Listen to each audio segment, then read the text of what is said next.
The process of becoming incarnate. At the beginning we talked about what happens after death or disincarnation, but I would like to know in greater detail what happens before being born. How do we incarnate? In other words, if our spirit already exists before birth, I understand that there must be a point when our relationship with the body into which we are going to incarnate starts. How and when is the spirit incorporated into the body of the baby? In general, the spirit that is going to incarnate usually starts visiting the future family even before conception to stimulate the mothers and desire to have children. From the moment of conception, the spirit is connected to the recently fertilized ovum and during gestation participates in the growth and correct development. This connection between the body and the spirit is not broken until the moment disincarnation occurs. During pregnancy, there is a progressive link-up between the astral body of the incarnating spirit and the physical body of the baby in gestation. The incarnating spirit starts to perceive everything that is done to the fetus as well as whatever the mother senses and perceives. Although connected to the body, the spirit still has quite a lot of freedom of movement and still maintains contact with friends and guides from the spiritual world. It is a transition period during which the spirit constantly comes and goes from the spiritual to the physical world and vice versa. During this time, the spirits that are going to incarnate prepare themselves for birth, getting to know those who will be their future parents and relatives in the physical world and saying goodbye to their spiritual family. However, the incorporation of the spirit into the body of the baby generally takes place at the moment of birth. But there are many couples who don't want to have children and an incarnation takes place anyway. How does this happen? By stimulating the sexual appetite of the parents and trying to make them careless if they take contraceptive measures. On the other hand, there are couples who do want to have children, and no matter how hard they try, no incarnation takes place. Do you think that you control the incarnating process? Well, you are mistaken. I have already told you that incarnation depends on the pre-incarnation agreements between spirits. Sometimes people want to have children and they can although there is no physical impediment. However, on other occasions, when not trying for it, conception takes place unintentionally. This is because the decision to incarnate in the physical world is taken in the spiritual world. Therefore, although you could temporarily prevent or delay the arrival of a spirit into the world, you cannot force a spirit to come if the spiritual world hasn't planned it or doesn't consider it right according to spiritual criteria. On the other hand, you should be much more sensitive regarding the way you treat a baby during pregnancy because a spirit that perceives and feels everything, both the good and the bad, is now connected to the fetus. How glad and happy incarnating spirits feel when they sense that they are going to be received with love. But how they suffer when they notice that they are not welcome or that they are going to be hurt, such as when people try to abort the pregnancy. But there are people who are in favor of aborting the pregnancy because they consider that it is better for babies not to be born when the parents don't want them, or because they can't raise them as they should do, or because they will be born with some kind of malformation. They think that, in those cases, these children would be brought into the world to suffer. So if babies are born and parents don't want to take care of them, for these same reasons, would they think it lawful to abandon them or kill them? No, of course not. It would be a crime and inhuman act to abandon or kill a newborn baby. So why is it considered a crime to do so after the baby has come out of the womb and not when the baby is still inside the womb? Well, I presume they are referring to abortion before the baby has been formed, during the first months of pregnancy when the fetus has still not been formed. So from what you are saying, the key to the question is deciding when to draw the line between considering life in creation to be a group of cells or a child. So do you mean that as long as it is considered a group of cells it is lawful to abort, and when the group of cells is considered to be a child, you would have to seriously consider starting to respect that life? I assume that it is something like that. So according to this train of thought, when is the limit crossed between considering the embryo to be a group of cells or a child? After 10 days, 1 month, 3 months, 5 months? Well, I don't know. I suppose that people will have their own ideas as to when to consider it a child or not. Maybe before 3 months, no, and after, yes. In fact, those who are in favor of abortion follow the principle that human life starts with birth and ends with death, and they are not sure as to when to begin considering the being in formation as a human being. That is why these same people are also in favor of euthanasia. In cases of people suffering from terminal illness or in cases of serious incapacities, of not being able to move, etc. This occurs because they have a materialistic concept of life. In other words, they only admit the existence of physical life and identify human beings with the body that they use to manifest themselves on the physical plane. For this reason, from that point of view, during the first phases of pregnancy, when the cells of the embryo are still not distinguished sufficiently to have acquired the form of a baby, they don't consider it as a human being, and therefore have no objection to aborting the pregnancy. But from the spiritual point of view, a body, whether it is a fetus, a child, or an adult, without the spirit there is no life, because without the spiritual principle life is not possible. Life is the life of the spirit and not of the body within which the spirit incarnates.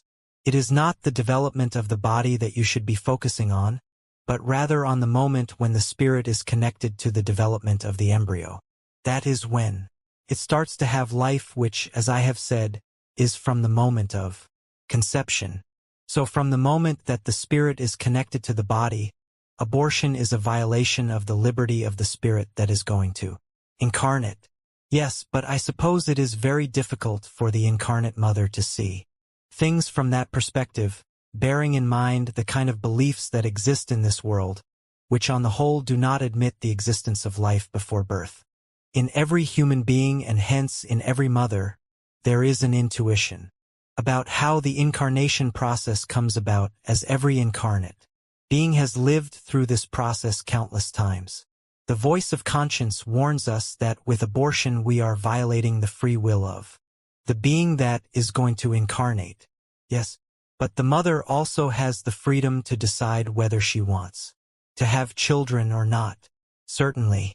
But if she really doesn't want to have children, then she should take measures before the being that is going to incarnate appears on the scene, in other words, by using contraceptive methods so as not to have to interrupt a process that has already started.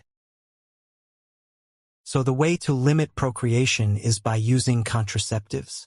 In your world, it is advisable not to conceive more children than you are willing to be responsible for, and contraception is the way to do this, without harming any incarnating spirit. In advanced worlds, in order for a being to be conceived, something more than having a sexual relationship is required, and depending on the evolutionary needs, more or fewer children incarnate. But if, for some reason, the mother doesn't want to have children, but didn't take the necessary measures, then she will be willing to admit that when she incarnates in subsequent lives, her mother may decide to abort her pregnancy for similar reasons for which she had to do so, because the spirit that aborted as a mother in one life risks being aborted as a baby the next time she is due to incarnate.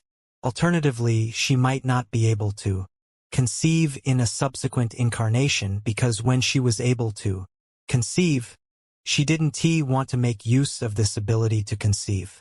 This occurs because the law of cause and effect will confront us with exactly the same circumstances as those that we have created. Do you know that a lot of the problems between parents and children are brought about by abortions or attempts to abort? If the incarnating spirits are not sufficiently evolved, they may refuse to accept the father or mother that tried to stop their chance of incarnating, and they may well try to take revenge on them from the spiritual world, influencing them in a negative way. If they finally do incarnate, the unconscious memory of what they experienced during pregnancy could turn into feelings of animosity towards themselves or the parents who rejected them. They could even stay traumatized and be born with a physical or mental illness. Is there no circumstance in which abortion is acceptable from the spiritual point of view? Several extreme cases come to mind, such as the risk of the mother dying or conception resulting from rape, or in the case of the child presenting malformations. In the first two cases it is acceptable, especially when there is an obvious risk of the mother dying, because when choosing between the life of a being that has not been born and one that has been, it is preferable to opt for the latter. In the case of conception resulting from rape, the free will of the mother prevails over the right of the spirit to be born, and as conception has taken place against her will, she has the right to not have the child without this being considered an act against the law of free will. Even so, the spiritual world always encourages life to continue even though this life results from such a deplorable act as rape. You should know that these circumstances are not usually a coincidence.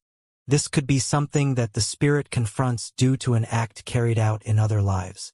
In any case, it will be the mother who must decide the option that is most appropriate for her. In the latter case, that is to say, when babies in gestation present a congenital illness, it is very different. An abortion for such a reason is not justified from the spiritual point of view. From your materialistic point of view, you think that the life of anyone with any type of congenital illness is useless and is senseless suffering. But from the spiritual world, things are seen from another perspective. You should know that behind those imperfect bodies exist spirits just like those that incarnate in healthy bodies, and that the fact that those spirits cannot express themselves in all their fullness in the physical world through not possessing an instrument appropriate to their capability does not mean that they do not feel and perceive the same as any other being that is incarnate in a healthy body. They also learn from this experience, which may have been their own choice.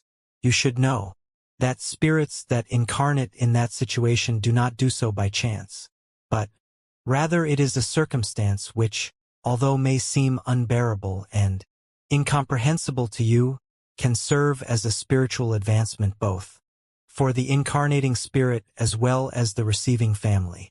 Physical or mental deficiency is a passing circumstance which will end once the body is extinguished, but the feelings that are awakened and strengthened through that experience, as much in one as in the others, will endure as a spiritual achievement forever. Therefore, be aware that in this case, by aborting in these circumstances, you are interrupting a possibility of spiritual progress for one or several spirits. So is it wrong to use techniques such as the selection of ova, spermatozoids, or embryos when they are used to avoid a congenital illness in the newborn baby, this being a circumstance chosen by the spirit to advance and is a consequence of evil acts from other lives? No, not at all. This is very different. The work of promoting the prevention of illness or any other painful or adverse circumstance is always positive. However, this should not be at the cost of generating another, even more painful circumstance. It is not the act of avoiding the illness that should be censured, but rather the act against life. In the previous case, in order to avoid a bad circumstance, that of suffering illness, another bad circumstance is created, the elimination of a life. In the second case, it is totally the contrary. The illness is fought against, but through generating life, not destroying it, and this is always positive. You should know that, at any rate, you must always help whoever needs it, without taking into consideration who they are or what they have done. the knowledge of where the painful circumstances which affect the human being come from and which appear incomprehensible to you is given to you so that you understand. This understanding gives you strength to help whoever needs it, not so that you are inhibited from helping whoever needs it with the argument that they deserve it for the evil that they did in another life.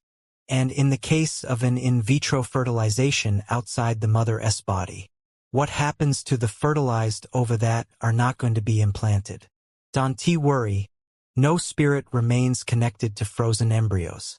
In these cases of external fertilization, the spirit is incorporated when the embryo is implanted in the uterus to be developed. Because if the embryo has no possibility of being developed, the spirit will simply not be incorporated.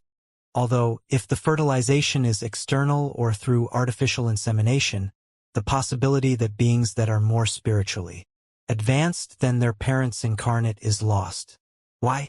Because for this to happen, it is necessary for the spirits that form the couple to love each other, which generates, during the sexual intercourse of conception, an energetic accumulation of high vibration, love vibration, which at this moment permits the conception of a much more advanced spirit of high vibration.